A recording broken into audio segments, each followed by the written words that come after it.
Nigeria is one of the biggest and the most important partner of Britain in Africa. Yes. What concrete initiatives should the new British government pursue to deepen UK-Nigerian cooperation? A stable Nigeria will benefit Great Britain. Kind of helping in good governance will checkmate all these things.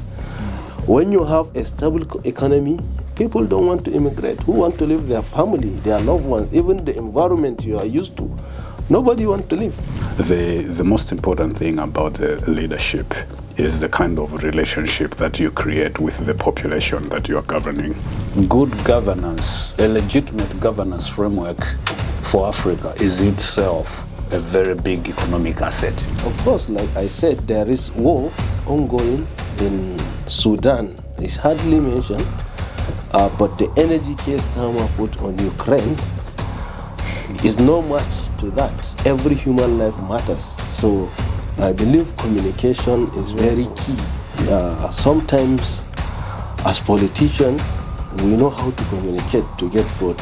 But in power, we just ignore people because maybe it's part of the intoxication of power.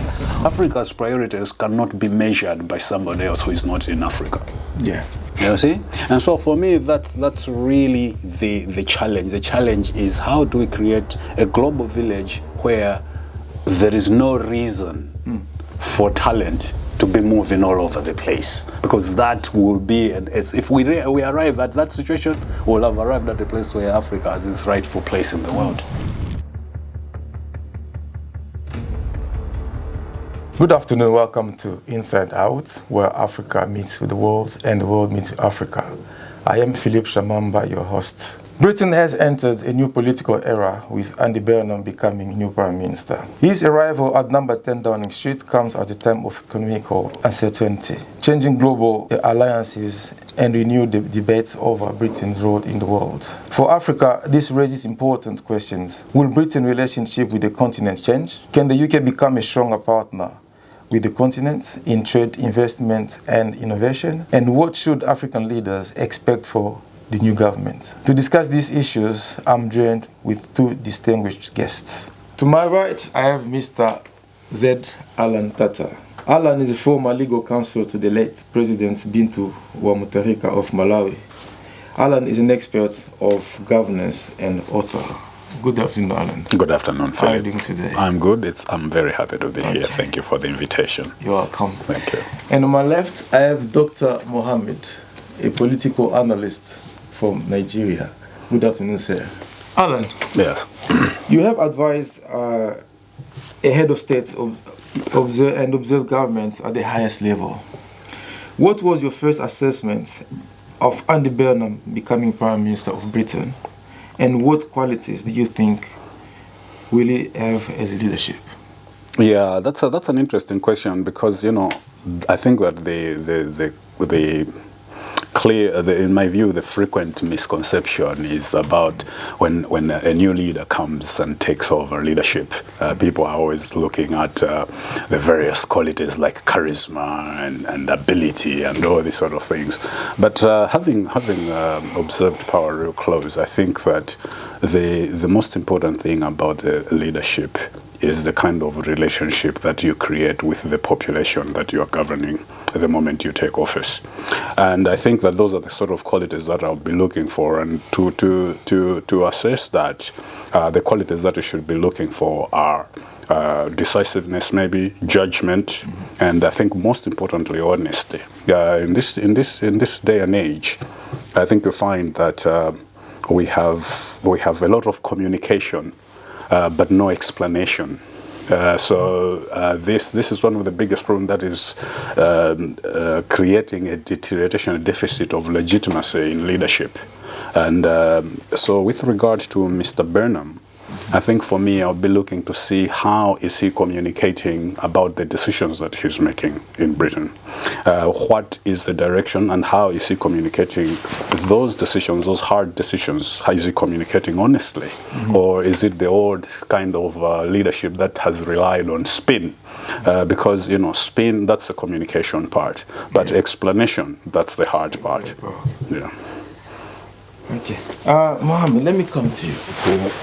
From a Nigerian and broader African perspective, how significant is this change of leadership in London? And should African government expect any different relationship with Britain?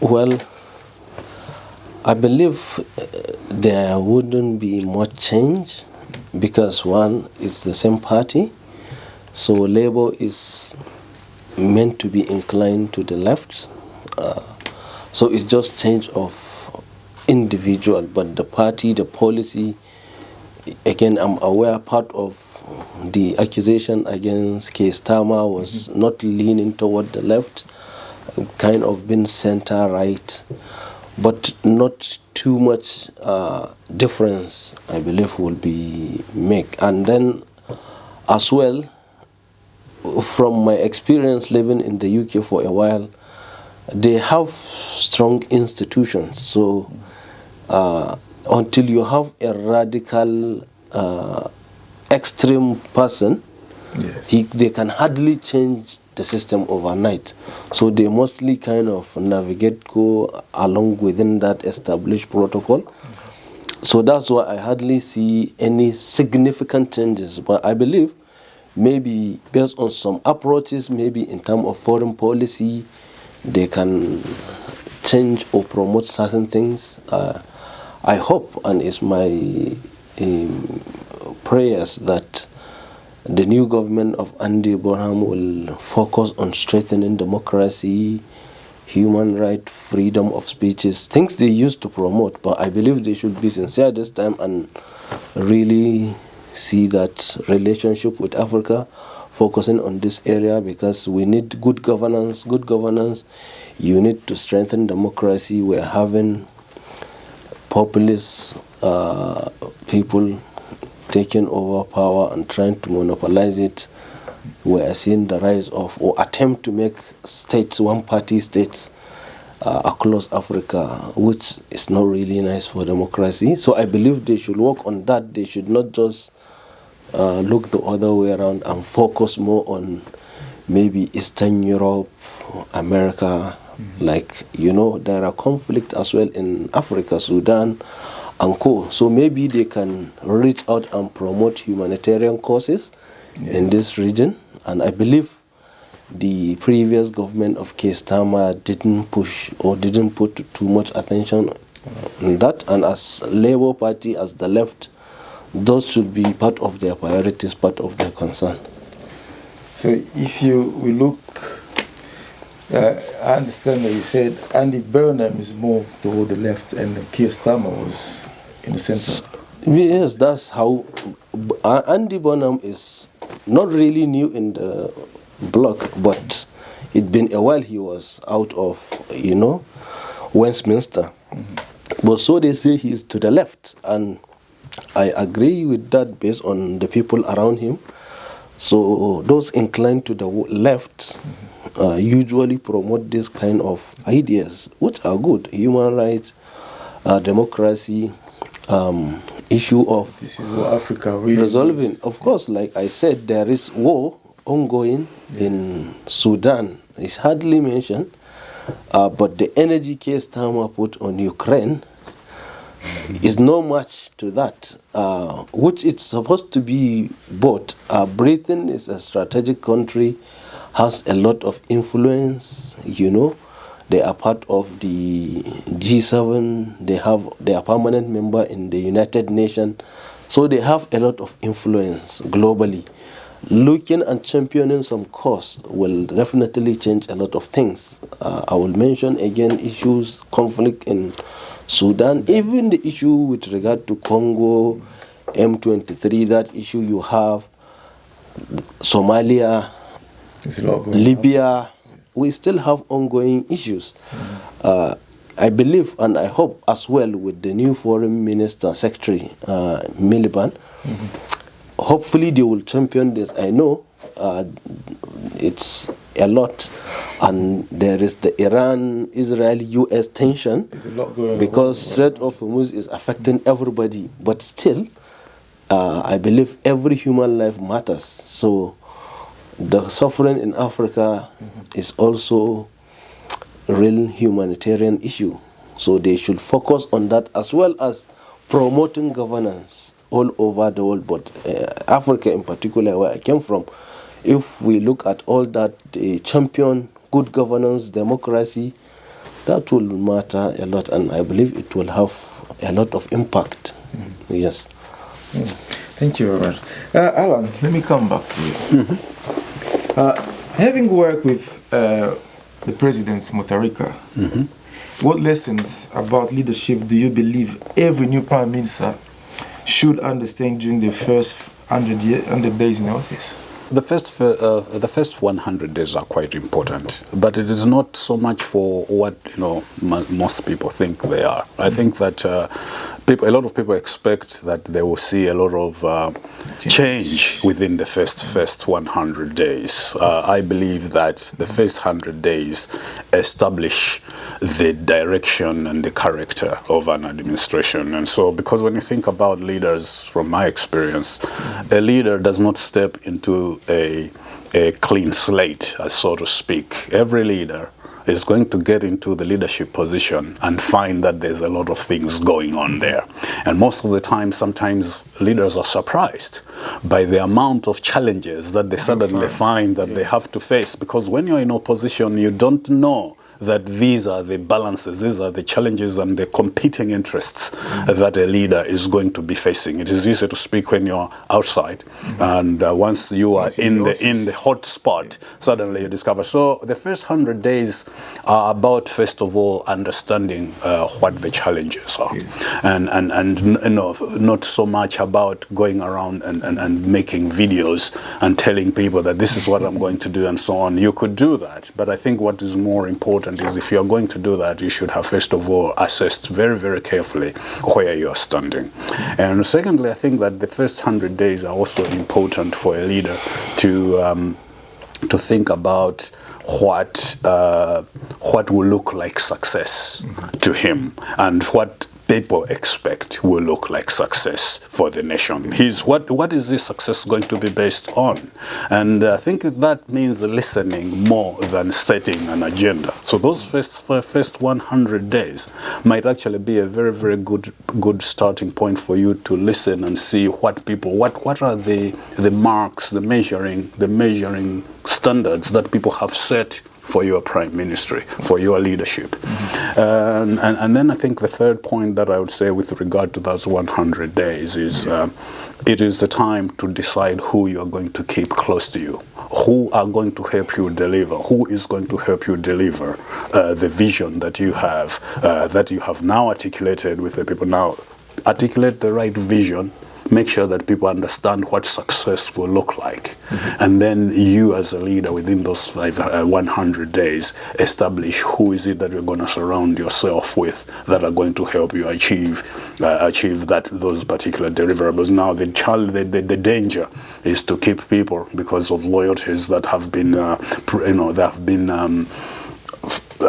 made before, or to keep people because of their longevity in a certain place, because you think that removing them might create some problems. But there is also a challenge in terms of who are you going to change? What are you going to change that you believe is aligned to the old vision, to show that you have got a new vision and you are taking the country in a very new direction. So I think that the first 100 days are less about trying to stick to a certain list of deliverables, rather than actually setting what your deliverables are going to be for your leadership, and ensuring that the people you are leading are with you with regard to those deliverables, and also especially forming the right team that is going to help you to achieve those deliverables. So you being at the palace, having worked with the President Mutharika, in those 100 days when you were there, you think, did you get enough time to get to know people, to keep close? Yes, I think that is the thing, because once you have the power, it is time for you to learn, because power does not just change you. We spoke about that in our last conversation. Power also changes the people around you. So because the people around you are going to start behaving and acting differently, because you now have the power, it is very, very important for a wise leader to begin to realize that what are we doing, who is really aligned to the vision and who is aligned to the power. Because the two are different.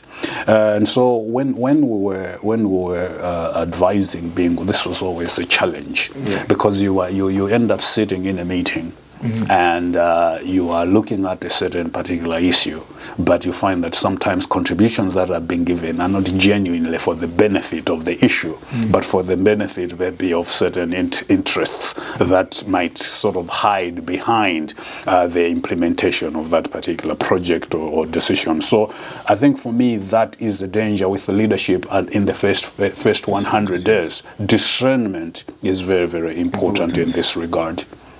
Okay. Yeah.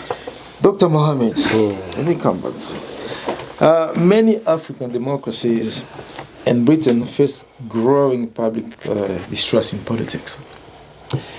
What can the leaders do to rebuild confidence in democratic institutions? Well, and this is a tough one. I believe generally the Western concept of democracy is nice in an ideal scenario, but when put into practice, there are many challenges. So far, I still see it as the best of what we have. I don't see monarchy or military as the best. But there are a lot of things, participating and studying things like this, people losing confidence, water turnout going low, makes me realize there are a lot of challenges, or there are things that need to be fixed. Partly is how can you rebuild trust and confidence between masses and the people they vote in power. One thing is expectation. I listened to my brother who passionately spoke, and I was learning rather than listening. Even going through the system, how people will come out, put themselves forward, especially as opposition, you will be talking most of the time from an ideal, or let's say abstract. You are not in power, you don't know the full reality and the details. That will give you opportunity to make a lot of assumptions which might end up to be wrong. But when you are selling yourself as a person or candidate, you just say all these things. When you face the reality, now you are in power, then you see things are different, and you start, reacting and executing things differently. And this will make people to be questioning. Some will even be angry, some will lose confidence. And it's not really your fault 100%, because you were not in the picture. You don't know the detail. Now you know the detail, you are acting differently. Exactly. One thing I picked what he said was, some people will behave differently because the power will not change only the leader, even people around the leader. And some of this is like, okay, you now be knowing some details, and that detail will make you think differently, act differently, which people that you spoke to, you were campaigning, they wouldn't know this detail, and then they will just be seeing you change and doing things differently. A lot of challenges, but truth to be told, I think sincerity of purpose matters. If you are sincere to yourself, try to be as real as you can. And like also he said earlier, communicate, explain to people things that even new information you had, there are definitely sensitive information, but sometimes carry people along. Even when you want to change your opinion or position on something, because you are enlightened now, explain to the people. I believe communication is very key. Sometimes as politicians, we know how to communicate to get vote, but in power, we just ignore people because maybe it's part of the intoxication of power. Until then, election is approaching, then you relearn how to communicate. I believe communication is key, and also linking it to Andy Burnham, I believe this part of what I heard, they say he's a good communicator, and I believe leaders need to be good communicators. Even if you didn't imbibe that quality in you, you need to hire people that can communicate with your people, because it's very important. So they can bring that trust back. Yes. Okay. Allan. Yes. Britain often speaks of rebuilding partnership with Africa. From your experience in the office, in the government, what distinguishes a genuine strategic partnership from political rhetoric? Yeah, that's a very important question, and a very important point that maybe more than Britain really needs to understand, because up to now, I think I would argue that what we call strategic partnership or partnerships are really basically a question of beggar and giver, put in some kind of nice diplomatic language. That's not partnership. The giver of the aid, of the help, has a lot of conditionalities attached. They have got their own agenda that they want to see. You think about a family, and your family, your family can be in dire straits, and when they're asking for help from relatives or from somebody, it is quite embarrassing. In fact, it's humiliating when someone comes to help you as a father of the family and says, now this money that I'm going to buy food, okay, or this I'm bringing you this money here. This is not for you to buy food. This is for you to pay for the children's school fees. And so on. Now that might be good, because from their perspective, they think that your children need school fees. But what if your children are starving, and you think that what would be really more important is for the money that they give you to go towards feeding the children first before they go to school. So the problem you have is that we call these partnerships, but essentially they are a sort of partnerships that do not really have equity on the table. And so for me, as Britain is going into a new what you could call a very different feel of it's facing many challenges. It's a new Britain. It's Brexit Britain, and they have got their own challenges. They have to create new partnerships because they are not part of Europe anymore, and so on. So if you're advising a Prime Minister of Britain, you want them to be aware of these challenges, because they need new partners. They need to solve problems differently from the way they have solved them before. Before they could rely on EU. Now, not so much. It's a completely different relationship now. Now, Africa might become the place where that particular strategic partnership can really become what it's supposed to be, because Africa has a lot to offer. The only problem is that Africa is told what to do before it can explain what it really needs. And I think that for me, the new leaderships of the new leaders of the global North, Britain included, but not only Britain, we're talking here of the United States and others that want to help Africa as partners. I think that the challenge today should be the question of a partnership that really has equity as the operating principle on the table. That means saying, what would you like to achieve, Africa, in your sphere? And we as helpers, as partners, this is what we want to achieve in our sphere. Now, how can we make each other's dreams and each other's goals a reality? Basing on our shared strengths and our shared weaknesses. So I think that's the direction that I would like to see new leaders like Andy Burnham come in and demonstrate that we are taking a new turn. Instead of doing it the way we have been doing it for over 20, 30 years, where we come with a bag of money already knowing what it should buy. what we do is we are not even going. You might discover that maybe what is needed is not cash.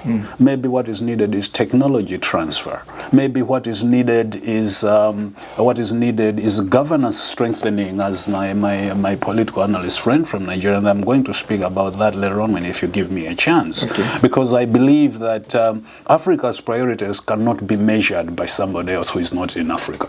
Yeah, because they are living. Yes, exactly. So I think that a good partnership should allow Africa to explain and to investigate what Africa's practical realities are, what Africa's priorities are, and then the partner should come and say, okay, now as a partner, my reality is this. How do we ensure that we all achieve what we want in this new global village? And I think that that's really the kind of leadership that I'm looking for from Mr. Burnham. Okay, I'll come back to you. Thank you. Yeah. Dr. Muhammad. Yes. Nigeria is one of the biggest and the most important partner of Britain in Africa. Yes. What concrete initiatives should the new British government pursue to deepen UK-Nigerian cooperation? Quite a few. The first is to, like my brother recently said, is to ensure there is a healthy relationship with equity and fairness. I think the first thing is to lay that foundation, the relationship, before which area supposed to the British government need to focus on is to even look at the relationship, make sure there is equity, fairness. It should be healthy relationship. It should be for the interest of both sides. I know it's difficult in international relations to say the interest of both sides. Yes. Well, let's try and see about that. interest. It shouldn't be one-sided interest. Our country's interest. I think where we've been having problem as a human, as humanity collectively, is our ability to artificially segregate ourselves and look at our different interests into subgroups, either race, tribe, religion, or nationality. But if we try to frame it as humanity, we will achieve much more. There is more than enough. So the first thing is to look at the interests of the human beings living in these two different locations. We are all human beings. Yeah. They call us Nigerians, we call them British. But the good thing is we are human beings first. So it should be in the best interest of human beings living there. Then issue of governance, because I believe governance shape literally 90% of where a nation go in terms of progress, development, prosperity is boiled down to leadership. So if they can help strengthen the leadership, the democracy we are practicing, we got it from the British when they went there and they live, which I believe is a good thing. I love democracy. But they need to strengthen it. They should help us as well in terms of managing and establishing strong institutions. I've seen that work in the UK, which is good. You have institutions are literally independent. It's difficult for individual, either a minister or even prime minister, to overnight shape opinion over an institution overnight. It's difficult because there are checks. The institution has grown to be independent. In Africa, Nigeria as well, individuals do whatever they like. And that is not helping in terms of governance, because you need that check. It tries to balance, it brings transparency, integrity. So strong institution, because the relationship between Nigeria and the UK is peculiar. I know one thing that I've seen, which I know is an issue, for example, is immigration. I want to assume when you have a destabilized Nigeria, the wave of immigrants that will come to UK, because everybody in Nigeria know UK, okay, Britain. I am sure if you are to make a list of countries, Nigerians will come to its UK. And I know immigration is already disturbing them. It's an issue. It's a serious issue. So Shabana Mahmood, Ed Miliband, Andy Burnham, you need a stable Nigeria to tackle immigration. And you need a serious, strong, committed leadership to tackle immigration in Africa, in Nigeria. Because Nigeria can influence a lot of things within West Africa. And then Central Africa, South Africa. So you need, it will affect. That's why I say if there is a healthy relationship, you look into both ways. When you have a stable economy, people don't want to immigrate. Who want to leave their family, their loved ones, even the environment you are used to? Nobody wants to live. So having a stable country or countries in Africa, I don't believe most of the politicians, even those far-right guys, speaking about immigration, they actually want to solve the problem. Because you ask, why those people immigrate? It's a problem. Nobody immigrate out of, like, you call that tourism. If people travel to one place and another, they go and come back. It's called tourism. But when people want to put their life at risk in the sea, it tells you where they live is hell. So can you make it a bit stable? That will checkmate immigration. Because these people, they rather take the risk. Of course. Than staying. So if you want to really solve immigration, take statistics and then look at the countries. How can you help in bringing stability? Maybe you want to stop the leaders stealing the resources and bringing it to London. That will help immigration. But they may not look at it from that way. When people steal money from other country and amass the wealth in your capital, well, the people there living in hell will want to run to other places. So kind of helping in good governance will checkmate all these things. And then you can have now, okay, another issue which is linked to immigration, but let's say maybe healthy immigration, skilled labor.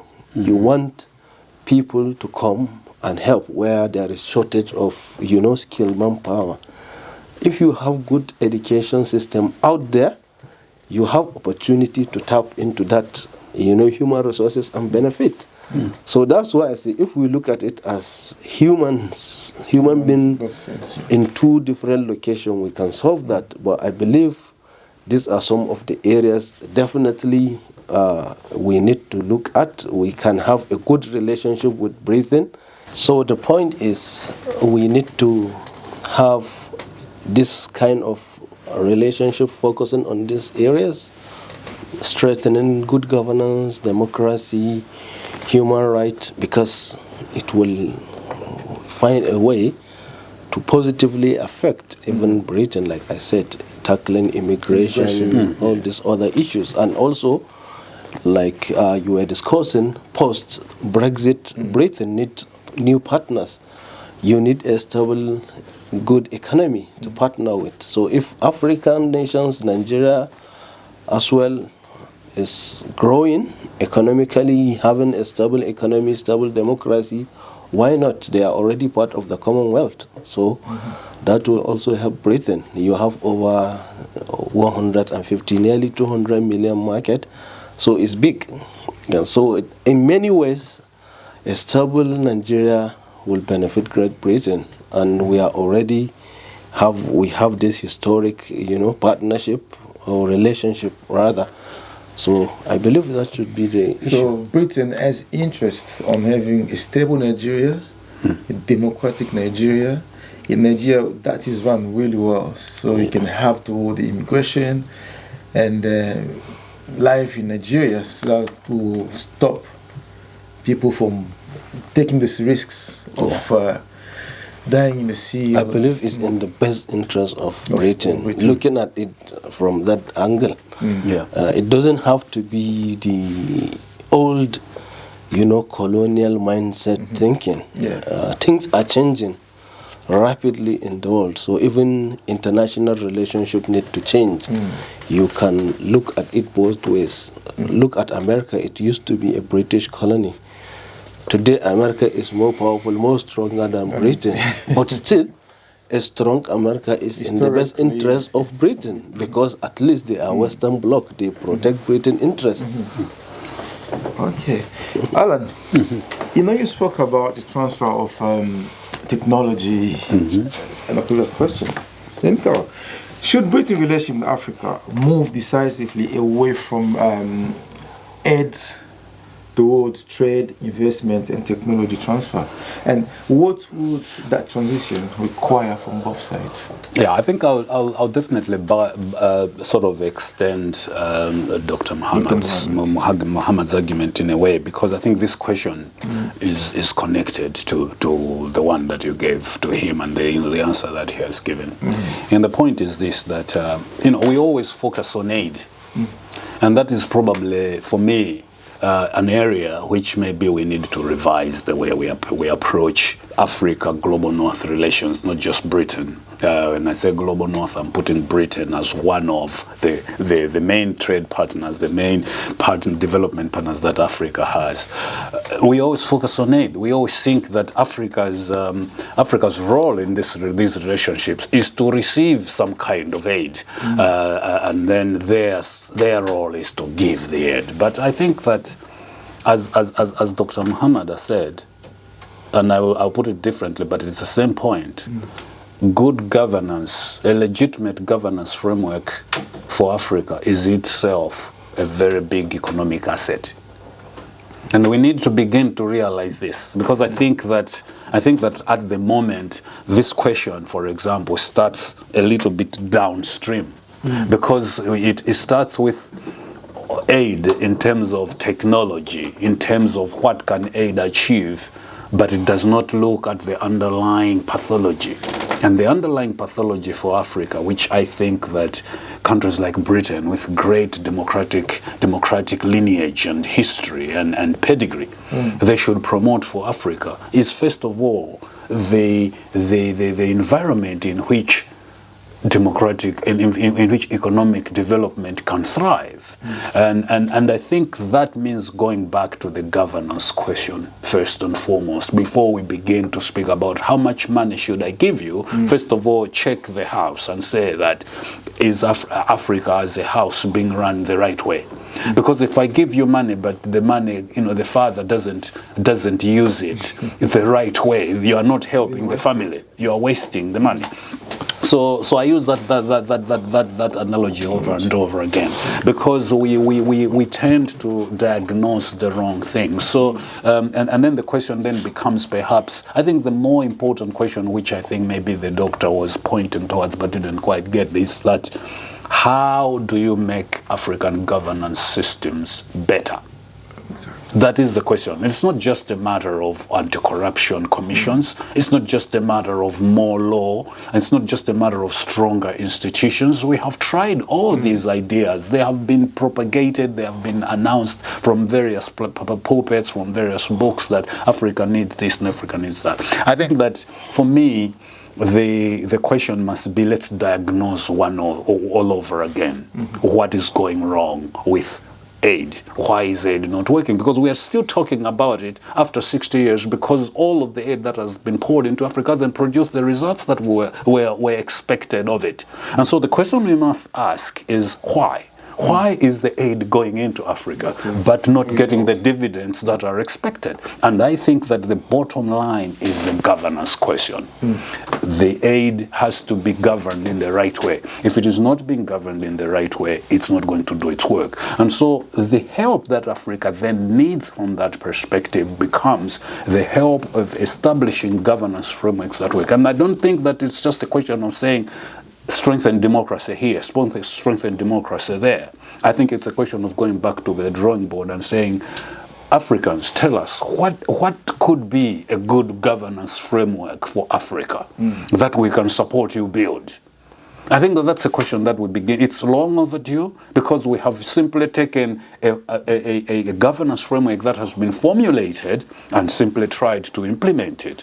But, we need to study how, under what circumstances does this kind of governance framework produce success and prosperity. And if it is not producing success and prosperity for Africa, what is it that is making it unable to do so? I don't think that it's just a question of weak laws or weak institutions or bad leadership. I believe that it is a question that requires a serious study. And there are scholars right now that are working on this question. I think that the UK would do well to identify this and to look at how that can be assisted. Because when you move from that, then you now move from there to go to the economic question. And the economic question, and the point I would like to address before I leave it for my friend here as well, is even with the right kind of governance, the right economic models are then going to become very, very important. And what I mean by that is that one of the challenges that we have had in Africa is that we are given a fish instead of being taught how to fish. By that I mean that we need to have models that stimulate infrastructure development. Now, the problem with infrastructure development we spoke about the other time is that it is capital heavy and it is long term.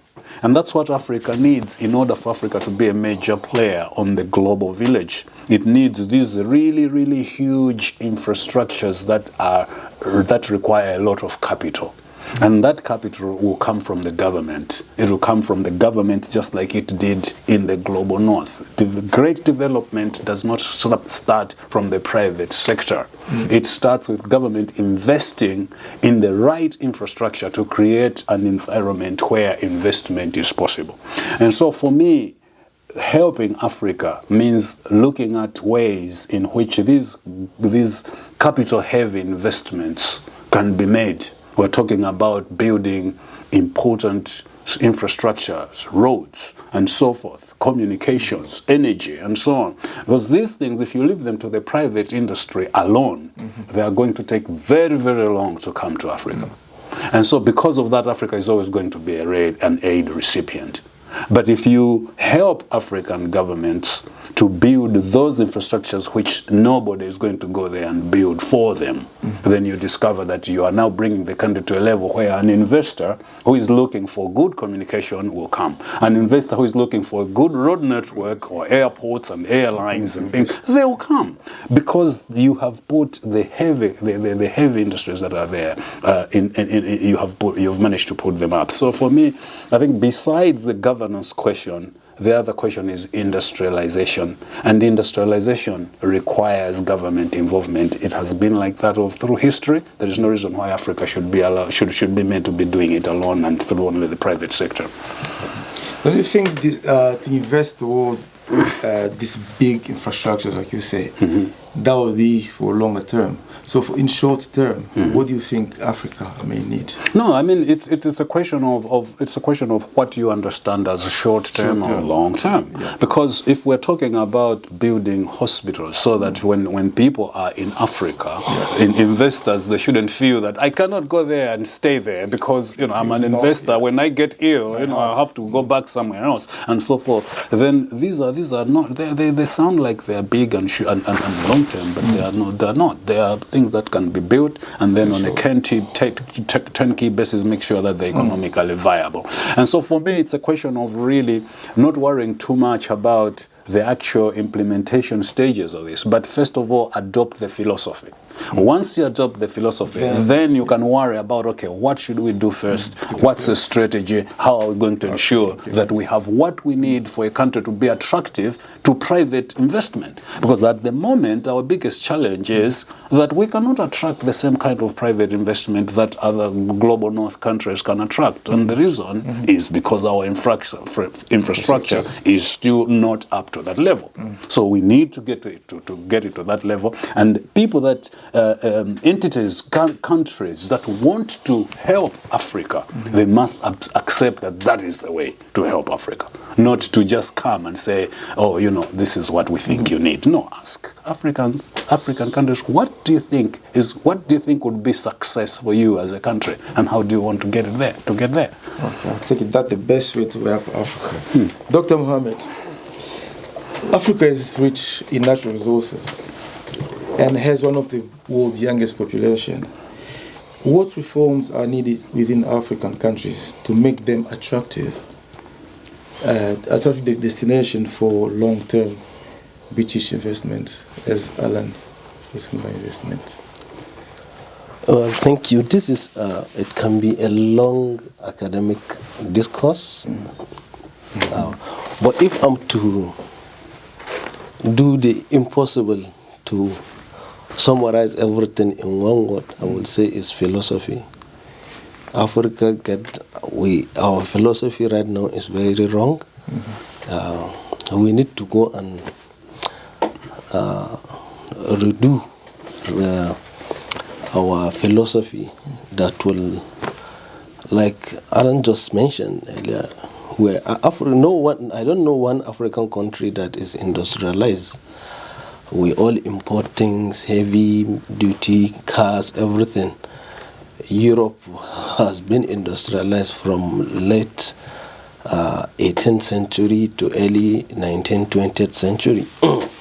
Africa, we are still yet to, even in 21st century, to be industrialized.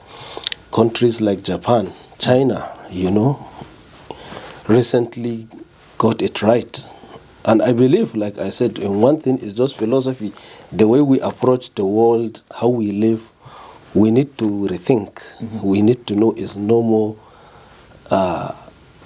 12 BC, it's not 3rd century, it's not 7th century, it is 21st century. The philosophy that will help you navigate what is philosophy, how to live in the world in that time, the best way to live. Stone Ages, people walk. Then we start domesticating animal, horses. Now people are domesticating metals. That's the industrialization. And you cannot compete with somebody using his biological legs, somebody using an enhanced biology like horses. You can also compete with someone using even non-living things like metals. So it's philosophy. They are advancing the way they see the world. They embrace it in their time. While Europe and other parts of the world are in 21st century, our philosophy is reflecting backward. It's way back. So we need to quickly adapt. The way we see things in the world need to change. That is just for me, from leadership to the masses, everybody. So the whole of Africa, in one point, I would say, is philosophy. Fix our philosophy, you will get a lot of things right. You get everything. Allan. Yeah. Dr. Muhammad spoke about immigration, how important it is to get Africa, to help Africa build that democracy, build the economy so that can return the young people who are taking the risks to cross, and we losing a lot of lives. So many young people continue to view Britain as a destination for education and opportunity. What policy could strengthen mobility and exchange while encouraging talents to contribute to Africa's own development? I certainly stand firmly with Dr. Muhammad's view on that particular point. Britain has benefited a lot from African intelligence, AI. Nice one. But this benefit has not benefited Africa. So it has been a one-sided benefit.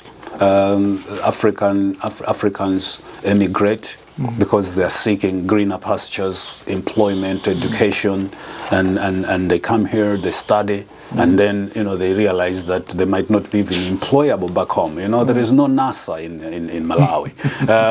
So if you study astrophysics, or you study engineering, aeronautical engineering, and all those sort of things, you will not get jobs there. So you stay here and you make space shuttles for the United States. So you create guns and whatever for industries this side. So the global north has benefited a lot from the brain drain, and I think that for the immigration point, that is the starting point that we must look at, because as Dr. Muhammad said, this is not necessarily voluntary, it's forced immigration, because people are seeking for something which is not available where they are. And so if I want to help somebody who keeps leaving their home because they do not have a toilet, I need to build them a toilet. I don't say, oh, come here and find your toilet here. No, they'll keep coming and so forth. So that's a kind of mindset that partners need to think about when we come to issues like immigration. Immigration does not happen in a vacuum. It happens because of the need.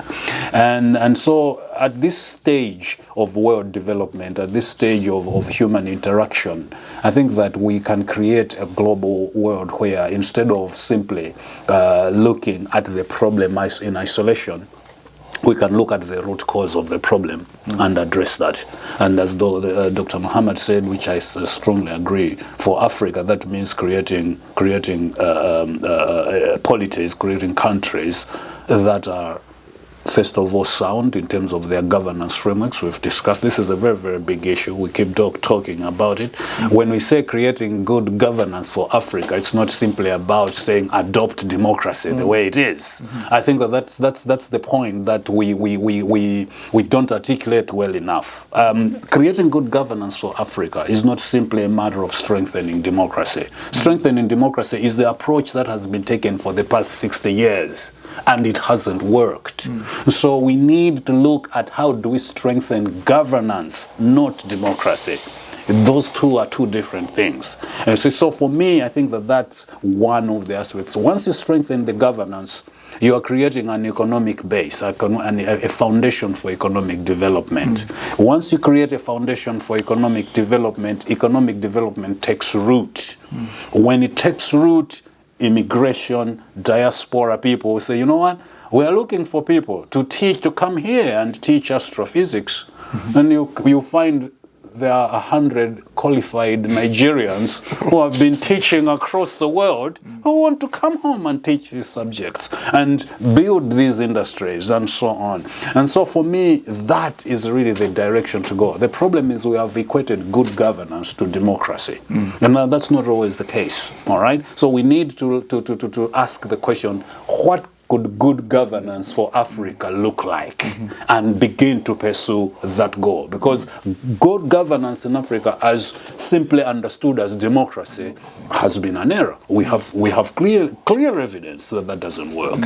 And so that really, for me, goes to answer the root question, and then the rest of the question in terms of should diaspora respond, and how can we make sure that diaspora talent stays in Africa, and so forth and so on. You cannot stop it. As long as Africa is continuing to drag along the development chain, people will move. Because even people that get educated within Africa, they can't find jobs there.